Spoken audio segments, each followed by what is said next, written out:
അമ്പലപ്പുഴി ഉണ്ണിക്കണ്ണനോടു നീ എന്തു പരിഭവം മെല്ലയോതി വന്നുവോ?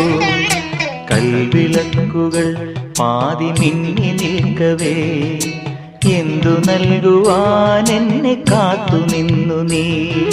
തൃപ്രസാദവും മൗന ചുംബനങ്ങളും പങ്കുവയ്ക്കുവാനോടി വന്നതാണു ഞാൻ.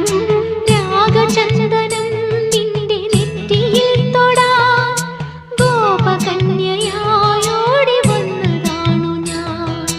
അമ്പലപ്പുഴി ഉണ്ണിക്കണ്ണനോടു നീ എന്തു പരിഭവം മെല്ലെ